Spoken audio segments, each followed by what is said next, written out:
আজকের এটা কিন্তু দোয়ার অনুষ্ঠান, হ্যাঁ, কোনো কথাই আপনারা তালি দেবেন না। এটা কিন্তু একটি আমাদের হলো দুঃখের আজকে দিন।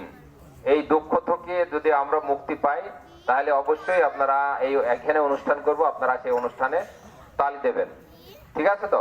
ঠিক আছে। বিসমিল্লাহির রহমানির রহিম। আজকের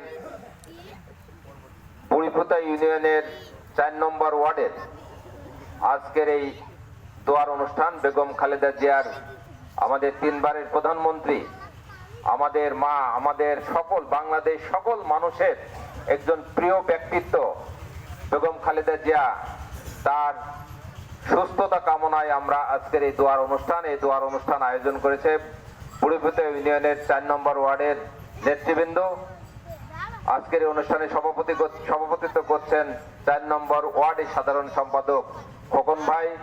উপস্থিত আছেন আপনাদের প্রিয় নেতা, পরিচিত লোক, আমাদের জেলা বিএনপির সাবেক সহসভাপতি জনাব আলমগীর খান ছাতু।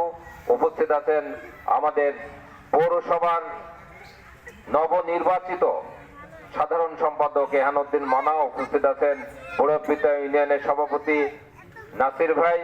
উপস্থিত আছেন আমাদের আকসেদ ভাই, দবির ভাই সহ আমাদের সকল পর্যায়ের নেতৃবৃন্দ আজকে এখানে উপস্থিত আছেন। আজকের এই ঠান্ডার ভিতরে আপনারা কষ্ট করছেন, এই জন্য জেলা বিএনপির পক্ষ থেকে সকলকে ধন্যবাদ জানাচ্ছি। কারণ এই ঠান্ডায় মানুষজন ঘরের ভিতরে বসতে পারছে না, লেপের ভিতরে পা দিয়ে বসে আছে। আপনারা আন্তরিকভাবে বেগম খালেদা জিয়ার এই দোয়ার ওই অনুষ্ঠানে এসেছেন, এই কারণে সকলকে ধন্যবাদ জানাচ্ছি। আপনারা বেগম জিয়া সম্পর্কে ফেসবুক, টিভিতে, পেপারে অনেক কিছু জানেন, অনেক কিছুই শুনেছেন যে উনি সেই এরশাদ বিরোধী আন্দোলন